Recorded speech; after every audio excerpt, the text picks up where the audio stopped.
It's been 9 months since WNBA star Brittney Griner returned to the United States after being freed in a prisoner swap with convicted Russian arms dealer Viktor Bout.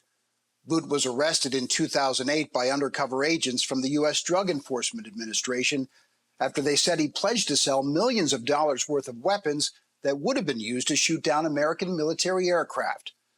Bout was convicted in 2011 on 4 felony counts, including conspiracy to kill Americans. Griner was detained in Russia last year after authorities found cannabis oil in her backpack at a Moscow airport. The U.S. government said she'd been wrongfully detained. Griner's final game of the WNBA season is Sunday, the same day Bout could be elected to a seat in a local Russian legislature. Bout has not spoken with U.S. media since his release, but in an exclusive interview with ESPN's TJ Quinn, the man known as the Merchant of Death talks about Griner and how he became part of the highest profile prisoner exchange since the Cold War. 294 days after her arrest in Russia, Brittney Griner headed home. Freed in a high-level prisoner exchange with the U.S. releasing Russian arms dealer Viktor Bout. Nicknamed the Merchant of Death. The Merchant of Death. The so-called Merchant of Death. When do you think you first heard the name Brittney Griner? I knew that Brittney Griner was playing in a Russian team, winning a Russian championship. And then, of course, I heard when she was arrested. Were you able to follow her trial? Of course, because, look, in the United States, I guess only lazy would not, cover her trial. Every, talking radio host, every news station, every TV channel on their news broadcast. So this was a big deal, I guess, especially in jail. She was convicted for trafficking 0.7 grams of cannabis oil. You were convicted for conspiracy to kill Americans, trying to sell arms to a terrorist organization, and you saw that there was a great deal of outrage from some in this country. What do you say to them? Well, think of this, that the same outrage was in Russia when I was sentenced to 25 years. Many people would say, for what? Just for talking?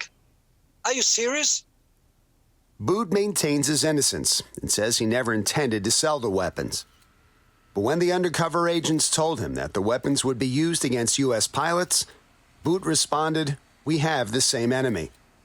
There is no even a proper translation to Russian of the term of conspiracy.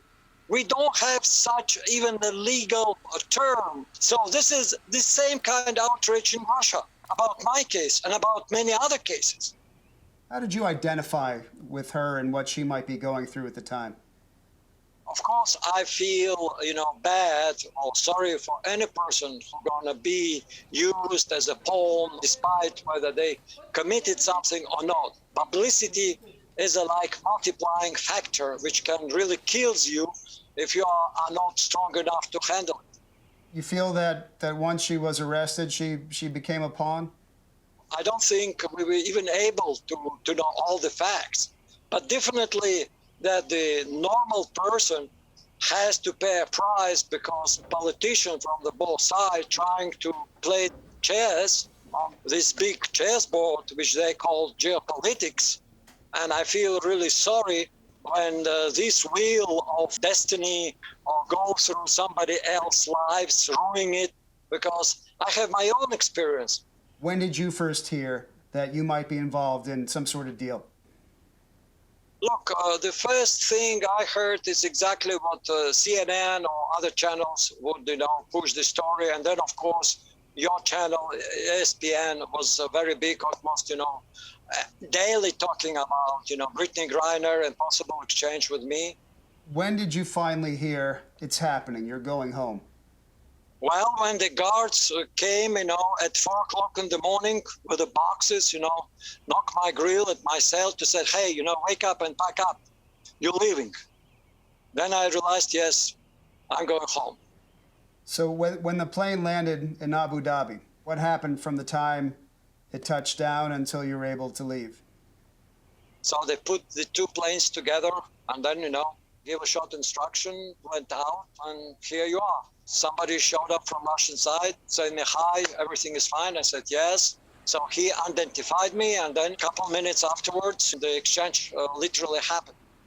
Do you remember when you first saw Brittney Griner on the tarmac?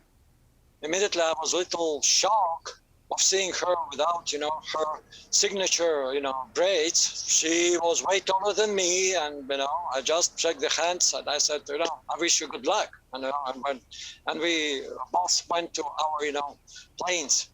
Why did you agree to sit down and talk about this? Well, first of all, I have really nothing to hide. Second, I do believe we have a common ground to have at least normal relation between our countries. But I hope that one of these days we'll have a perfect and good economic and people-to-people relation again.